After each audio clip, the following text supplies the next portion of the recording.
Di video sebelumnya, kita menyaksikan bagaimana B.J. Habibie hanya dalam 517 hari melakukan serangkaian keajaiban. Ia membuka keran demokrasi, meletakkan fondasi hukum, dan mengakhiri perang puluhan tahun. Secara logika, ia seharusnya dikenang sebagai pahlawan terbesar era reformasi. Tapi, sejarah berkata lain. Pada akhir masa jabatannya, pidato pertanggungjawabannya justru ditolak mentah-mentah oleh MPR. Ia dijatuhkan dari takhta. Pertanyaannya, mengapa? Jawabannya dimulai dari dosa asal yang tidak bisa ia hapus. Ia adalah wakil presiden yang dipilih oleh Soeharto. Ia adalah anak emas cendana. Akibatnya, ia terjebak dalam perang dua front. Bagi para aktivis reformasi, ia tidak pernah sepenuhnya dipercaya. Selalu dianggap sebagai sisa-sisa Orde Baru. Dan bagi para elite Orde Baru dan militer garis keras, kebijakan-kebijakannya yang terlalu reformis dianggap sebagai sebuah pengkhianatan. Dibenci oleh para reformis, dihianati oleh para loyalis. Seorang presiden tanpa basis kekuatan politik yang nyata. Ini adalah kisah tentang bagaimana seorang negarawan brilian dijatuhkan bukan karena ia gagal, tapi justru karena ia terlalu berhasil dalam melakukan perubahan. Kita akan bedah skandal-skandal dan manuver politik yang digunakan untuk menyingkirkannya. Untuk memahami mengapa Habibie tidak pernah sepenuhnya dipercaya, kita harus melihat hubungannya dengan satu orang, Soeharto. Selama lebih dari 20 tahun, Habibie adalah anak emas Soeharto, sang teknokrat kesayangan. Ia adalah arsitek dari mimpi-mimpi teknologi Orde Baru. Diberi dana tak terbatas untuk memimpin proyek-proyek raksasa seperti IPTN. Ia adalah bagian paling vital dari lingkaran dalam kekuasaan cendana. Puncaknya, pada Maret tahun 1998, di saat rezim sudah diambang kehancuran, Soeharto memilihnya sebagai wakil presiden, sebuah langkah yang dilihat banyak orang sebagai upaya Soeharto untuk menempatkan loyalis terdekatnya sebagai polis asuransi. Akibatnya, saat Habibie naik menjadi presiden, stempel orang Orba sudah terlanjur melekat di dahinya. Inilah paradoks terbesarnya. Meskipun ia melakukan reformasi yang radikal, setiap kebijakannya selalu dilihat dengan penuh curiga. Pertanyaan di benak para aktivis saat itu selalu sama.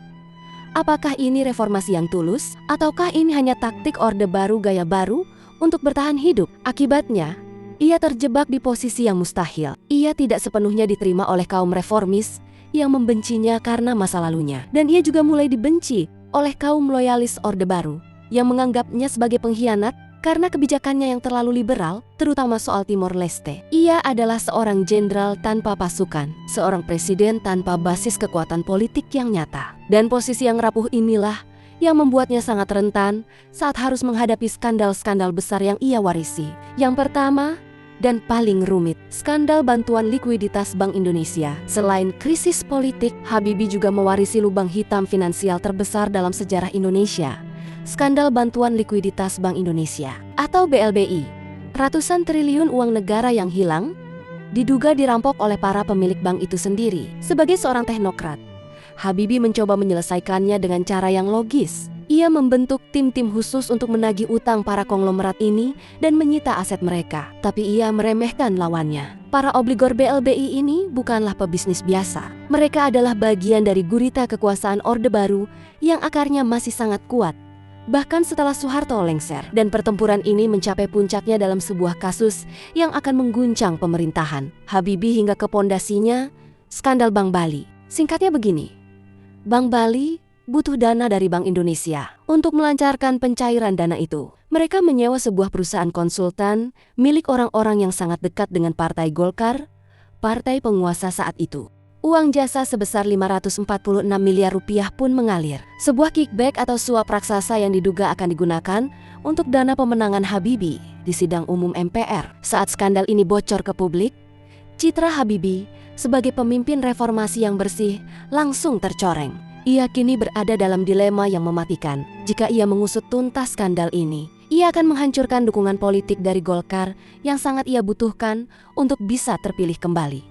Jika ia tidak mengusutnya, ia akan dicap sebagai pemimpin yang lemah, yang melindungi koruptor, dan sama saja dengan rezim sebelumnya. Pada akhirnya, ia mencoba mengambil jalan tengah. Penyelidikan berjalan, tapi sangat lambat dan berputar-putar. Para pemain utamanya tidak pernah benar-benar tersentuh. Publik melihatnya sebagai sebuah kegagalan. Sang teknokrat jenius ternyata tidak cukup kuat untuk melawan para buaya politik di sekelilingnya. Kebebasan pers yang ia berikan di awal pemerintahannya kini berbalik menjadi senjata yang menyerangnya tanpa ampun. Sebuah ironi yang pahit. Pondasi anti korupsi yang coba ia bangun kini retak oleh skandal yang terjadi tepat di bawah hidungnya. Di video prestasi, kita memuji keputusan Habibie soal Timor Leste sebagai langkah negarawan. Tapi di panggung politik Jakarta, keputusan itu dilihat sangat berbeda. Bagi para politisi nasionalis dan elit militer Orde Baru, Timor Timur adalah NKRI harga mati. Keputusan Habibie untuk menawarkan opsi kemerdekaan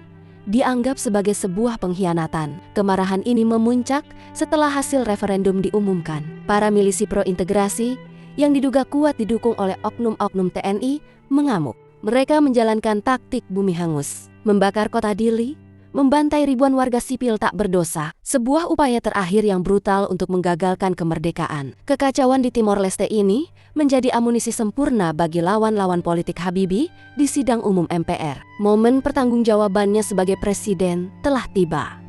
Di hadapan ratusan politisi yang sebagian besar memusuhinya, Habibie mencoba menjelaskan semua reformasi yang telah ia lakukan, tapi argumennya tidak lagi didengar. Isu utamanya hanya satu, lepasnya Timor Timur. Kata-kata itu terus diulang-ulang, menjadi palu godam yang menghantam kredibilitasnya. Saat pemungutan suara dilakukan, hasilnya adalah sebuah penolakan. Pidato pertanggungjawaban Presiden B.J. Habibie ditolak. Ini adalah sebuah mosi tidak percaya, sebuah sinyal bahwa para elit politik tidak lagi menginginkannya. Menyadari bahwa ia telah kehilangan semua dukungan politik, Habibie membuat keputusan terakhirnya. Ia menyatakan tidak akan maju lagi dalam pemilihan presiden berikutnya. Ironi yang paling pahit, ia berhasil melahirkan demokrasi yang sejati, namun ia justru menjadi korban pertama dari demokrasi itu sendiri. Ia disingkirkan oleh para politisi, justru karena ia berani mengambil langkah kenegarawanan yang tidak berani mereka ambil. Jadi, inilah paradoks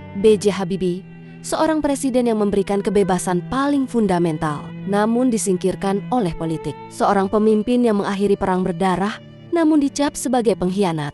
Warisan terbesarnya bukanlah tentang menang atau kalah. Warisannya adalah tentang kenegarawanan. Ia mengajarkan bahwa kebesaran seorang pemimpin diukur bukan dari seberapa lama ia berkuasa, tapi dari seberapa fundamental perubahan baik yang ia tanam untuk masa depan bangsanya, bahkan jika itu harus mengorbankan karier politiknya sendiri. Inilah legenda B.J. Habibie, seorang ilmuwan jenius yang dipaksa oleh takdir untuk menjadi seorang politisi di masa paling genting. Anak emas Orde Baru yang justru menjadi bapak kandung dari kebebasan dan reformasi. Ia mungkin hanya menjabat selama 517 hari.